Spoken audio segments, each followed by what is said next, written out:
एक 12 सेंटीमीटर व्यास का गोला, 12 सेंटीमीटर व्यास का गोला एक लंब वृत्तीय बेलनाकार बर्तन में डाला जाता है। ये लंब वृत्तीय बेलनाकार बर्तन, इसमें 12 सेंटीमीटर व्यास का गोला डाला गया है। फिर क्या लिखा हुआ है, जिसमें थोड़ा पानी भरा है। यदि गोला पानी में पूरा डूब जाता है, पूरा डूब गया, तो बर्तन में पानी की सतह 3 सहित 5/9 सेंटीमीटर बढ़ जाती है। 3 सहित 5/9 यानी 9 3 27 5 32/9 हमने यहाँ लिख दिया है। पानी मान लीजिए गोला डालने से पहले यहाँ तक था, देखो ध्यान से, गोला डालने से पहले पानी कहाँ तक था, यहाँ तक था, और जब गोला डाला गया तो पानी का आयतन बढ़कर के यहाँ आ गया, यानी 3 सहित 5/9 सेंटीमीटर यानी 32/9 सेंटीमीटर, ये इतना बढ़ गया पानी। इतनी बात समझ में आई? अभी प्रश्न समझा रहे हैं, अभी इसका सॉल्यूशन नहीं दे रहे। फिर बेलनाकार बर्तन का व्यास ज्ञात करना है। बेलनाकार बर्तन ये, इसका व्यास ये ज्ञात करना है ना।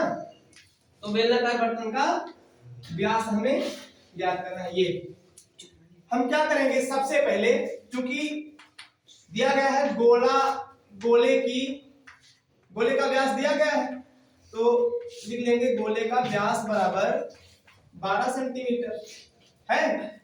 इसलिए गोले की त्रिज्या क्या हो जाएगी, गोले की त्रिज्या क्या हो जाएगी, 12 का आधा 12/1 है नहीं, 12 का आधा, गोले की त्रिज्या 6 सेंटीमीटर। इसलिए गोले का आयतन बराबर, गोले का आयतन क्या हो जाएगा, गोले का आयतन फार्मूला बताया था, याद है कि भूल गए? भूल तो जाओगे तुम लोग।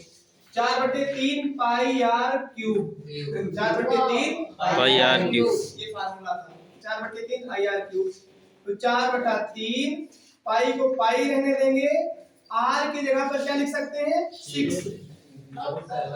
तो 4/3 छका 36 छक्का 216, 6 का क्यूब क्या आएगा, 6 36 छक्का 216, पाई इधर लिख दिया, सेंटीमीटर क्यूब है ना।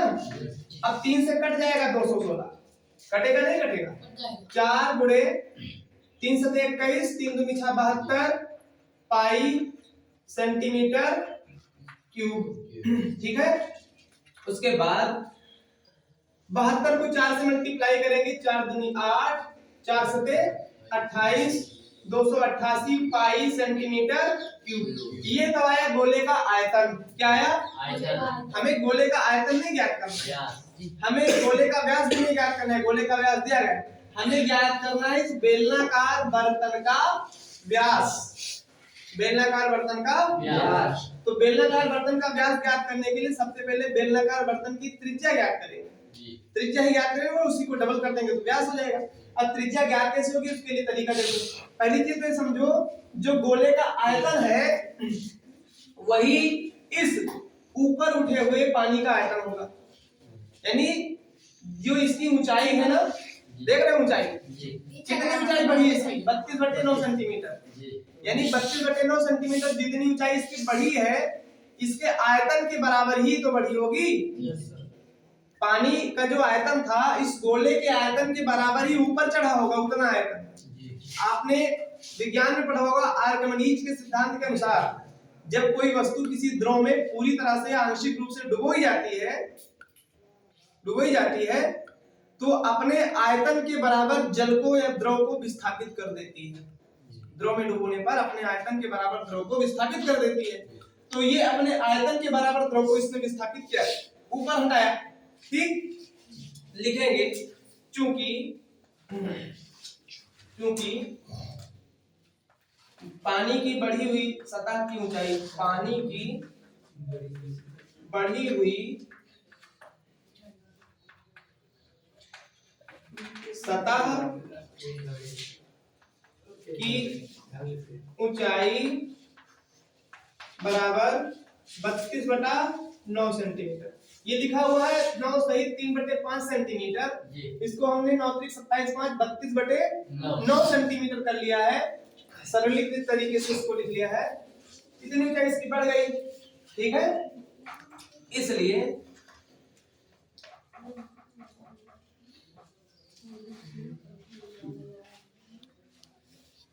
द्रव का आयतन लिखेंगे, बर्तन में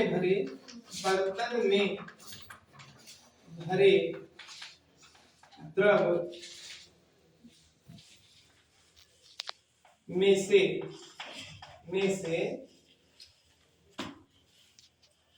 उस द्रव का आयतन, द्रव लिखो चाहे पानी लिखो, उसमें पानी लिखा है, उस द्रव का आयतन जो गोले के द्वारा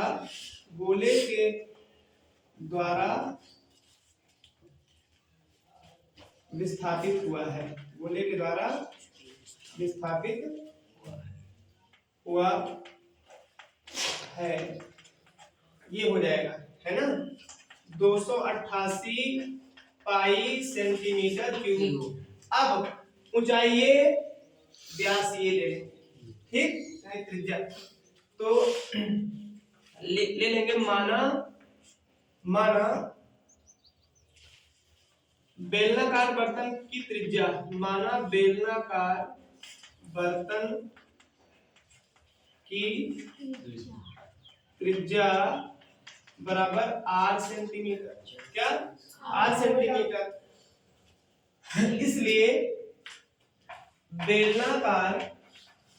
इसलिए विस्थापित द्रव का आयतन, बहुत समझा के लिख रहे हैं, चाहे तो एक लाइन में लिख देते, विस्थापित द्रव का, अलग से आपको समझना न पड़े, आप पूरा प्रश्न पढ़ के ही इसका आंसर, इसका सॉल्यूशन पढ़ के ही समझ लीजिए। विस्थापित द्रव का आयतन बराबर हो जाएगा 288 सेंटीमीटर क्यूब। अब बेलन के आयतन का फार्मूला क्या होता है? पाई आर स्क्वायर एच। ये वो ऊंचाई है जितना द्रव ऊपर उठा है ना, जितना द्रव ऊपर उठा है वो उतनी ऊंचाई है, पाई आर स्क्वायर एच। आसान लेटर में लिख दो, कोई दिक्कत नहीं। 288 पाई सेंटीमीटर क्यूब, ठीक है। अब यहाँ r की वैल्यू नहीं पता है, वही तुम्हें पता करना है। पाई से पाई दोनों तरफ का कट जाएगा, r स्क्वायर, h की वैल्यू क्या है बताओ? 32/9 सेंटीमीटर, और इधर 288 सेंटीमीटर क्यूब। तो r स्क्वायर बराबर हो जाएगा 288, 9 इधर आएगा बगल में, इधर नीचे, इधर ऊपर हो जाएगा, इधर भाग इधर गुणा हो जाएगा, इधर 32, है ना। r स्क्वायर बराबर ये 9 बार जाएगा, है ना, 32 9 288 को 32 से भाग करोगे तो 9 आएगा, 3 9 27, 2 9 18, 288। तो r स्क्वायर बराबर 9 गुणे 9, तो r बराबर 9, यानी r स्क्वायर बराबर 81।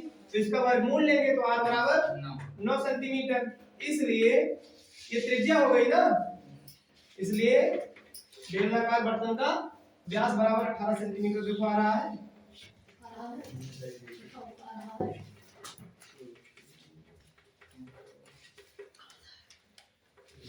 त्रिज्या को तो व्यास ये 18 सेंटीमीटर, ये आंसर हो जाएगा, यही आंसर है।